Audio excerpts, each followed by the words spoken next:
சற்று முன் கிடைக்கப்பெற்ற மிக மிக முக்கியமான செய்தி ஒன்று வெளியாகியிருக்கு. ஸ்டாலின் கஜானாவை தூக்கிய போலீஸ், அதிர்ச்சியில் மு.க.ஸ்டாலின்.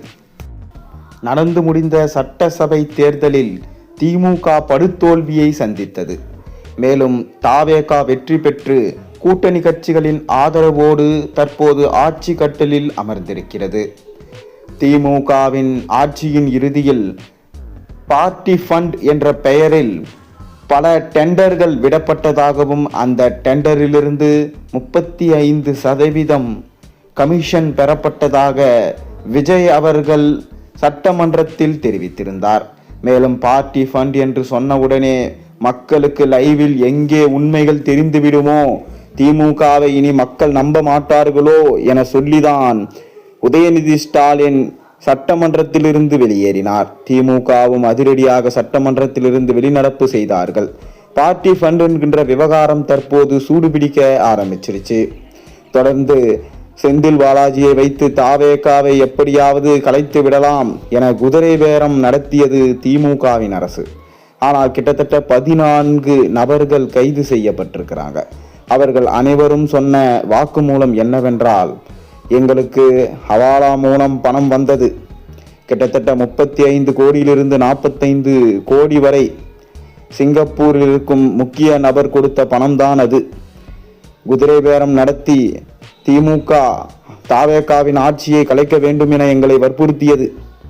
அதற்கு பின்னால் மூளையாக செயல்பட்டது செந்தில் பாலாஜி மற்றும் அசோக்குமார் தான் என வாக்குமூலங்களையும் கொடுத்திருந்தார்கள். ஆனால் முன்ஜாமீன் பெற்ற செந்தில் பாலாஜியும் அசோக்குமாரும் தற்போது திருவல்லிக்கேணி போலீஸ் நிலையத்தில் 2 நாட்களாக காலை மாலை கையெழுத்திட்டு வருகிறார்கள். அவர்கள் கையெழுத்து போட வரும்போது போலீசாரும் தொடர்ந்து கிடுக்குப்பிடி கேள்விகளை அவர்களிடம் வைத்ததாக செய்திகள் வெளியாகி இருந்தது. அது மட்டுமில்லாமல் ஒட்டுமொத்தமாக திமுக அமைச்சர்கள் இந்த 5 வருடத்தில் அவர்கள் செய்த ஊழலின் மூலமாக பல்வேறு லட்சம் கோடிகளை தங்கள் வீட்டுக்கு எடுத்து சென்றிருக்கிறாங்க. முக்கியமாக நாம் சொல்ல வேண்டுமானால் இந்த 5 வருடத்தில் திமுக மட்டும் 7 லட்சம் கோடி கடனை தமிழ்நாட்டில் விட்டுவிட்டு சென்றிருக்கிறது. மேலும் அவர்கள் செய்த முறைகேட்டில் ஊழலால் கிடைத்த பணத்தை அனைத்தையும் திமுகவின் உறவினர்கள் பெயரில் அதை வைத்திருப்பதாகவும், அவர்கள் பண்ணை வீட்டில் போன்ற முக்கியமான இடங்களில்தான் அந்த முக்கியமான ஆவணங்களும் கஜானா என்று சொல்லக்கூடிய திமுகவின் கஜானாவும் அந்த இடத்தில்தான் வைத்திருப்பதாகவும் தற்போது தகவல்கள் வெளியாகியிருக்கிறது. மேலும் திமுகவின் மாஜி அமைச்சர்கள் தான் தற்போது கஜானாக்களை முறைகேடாக பயன்படுத்தியிருக்கிறாங்க. எல்லா திட்டங்களுக்கும் பல கோடிகள் செலவாகும் என்று வரம்பிற்கு மீறி பணத்தை அவங்க பெற்றிருக்கிறாங்க. அந்த பணங்களை எல்லாம் திமுக அமைச்சர்களது உறவினர்கள் பினாமின் பெயர்ல தான் மாற்றியிருக்கிறாங்க. எல்லா மாஜி நிர்வாகிகளும் வங்கி கணக்கிலும் பினாமிகளது கணக்கிலும் சேகரிக்கப்பட்ட அனைத்து ஆதாரங்களையும் விஜய் அவர்கள் கைப்பற்றியிருக்கிறாராம். இன்னும் ஒட்டுமொத்தமாக திமுகவின் கஜானாவை பறிமுதல் செய்யப்படும் எனவும், சுமார் 5000 to 6000 கோடிக்கு மேலாக ஒரே இரவில் கூண்டோடு கைது செய்யப்பட்டால், பணங்கள் பறிமுதல் செய்யப்பட்டால் திமுகவின் ஒவ்வொரு தேர்தலிலும் தோல்வியை தான் தழுவும். திமுக இந்த கஜானா படத்தை எதற்காக சேமித்து வைத்தது?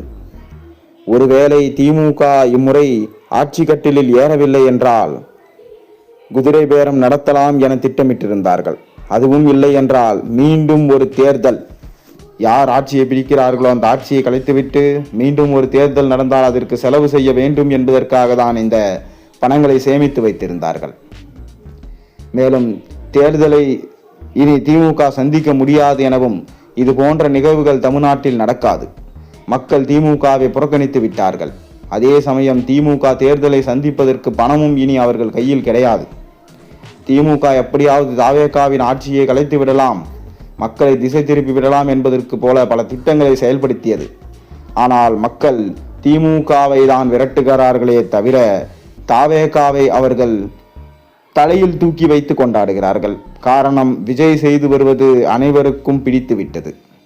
காமராஜர் ஆட்சியை போல தற்போது தவேக ஆட்சியில் நடைபெற்று வருகிறது எனவும், ஜெயலலிதா பாணியில் அனைத்து அமைச்சர்களையும் விஜய் அவர்கள் கிடுக்கு பிடியில் கேள்விகளை கேட்டுக்கொண்டும் அவர்களை துறை மாற்றிக்கொண்டும் செயல்படுகிறார். எங்களுக்கு நல்லாட்சி கிடைத்துவிட்டது என மக்கள் ஒவ்வொருவரும் கூறுவதை நம்மால் பார்க்க முடிகிறது.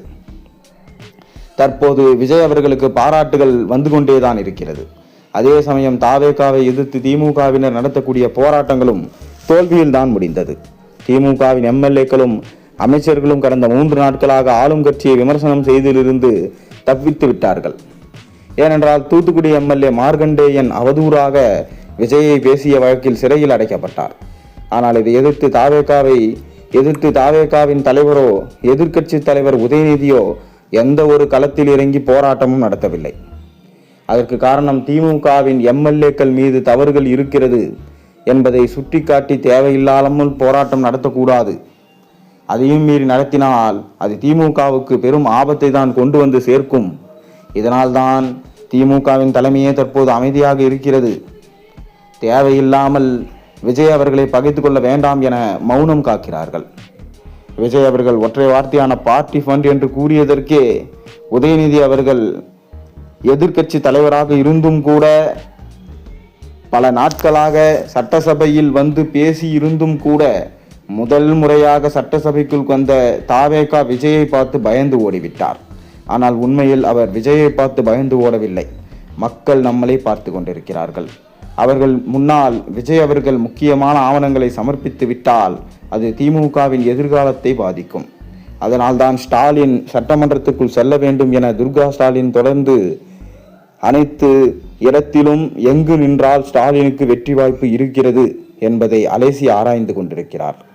மேலும் சேகர் பாபு அவர்களை பதவியை ராஜினாமா செய்ய வைத்து அந்த இடத்தில்தான் ஸ்டாலினை நிற்க வைத்து வெற்றியடைய வைக்க வேண்டும் என தற்போது கணக்குகளையும் போட்டு வருகிறார்.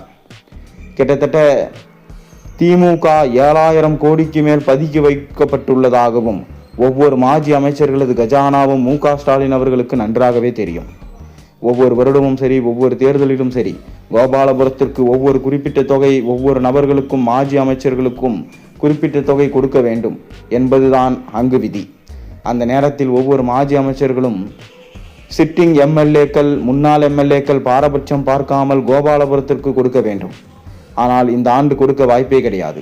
ஏனென்றால் முதல்வர் விஜய் அவர்கள் உத்தரவுக்கு இணங்க கூண்டோடு கஜானா முழுவதும் பறிமுதல் செய்யப்பட்டு கைது நடவடிக்கை மேற்கொள்ளக்கூடிய பட்சத்தில் சிறையில் அடைக்கக்கூடிய நிகழ்வுகளும் தமிழ்நாட்டு அரசியலில் தற்போது நடைபெறும்.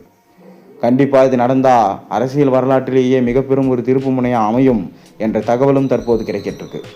மேலும் வருமான வரிகள் பணங்கள் எல்லாம் மத்திய அரசுக்கு செல்கிறது என்று கடந்த ஆட்சியில் மு க ஸ்டாலின் சொல்லியிருந்தார். ஆனால் ஒவ்வொரு நிதியிலிருந்தும் திமுகவின் கோபாலபுர இல்லத்திற்கு தான் ஒரு குறிப்பிட்ட பர்சன்டேஜ் போயிருக்கு என்கின்ற செய்திகள் எல்லாம் விஜய் அவர்களால் சேர்க்கப்பட்டு வருகிறது. இதனால் கூடிய விரைவில் திமுகவின் கஜானாவை தூக்குவதற்கு விஜய் தற்போது காய்களை நகர்த்தி கொண்டிருக்கிறார்.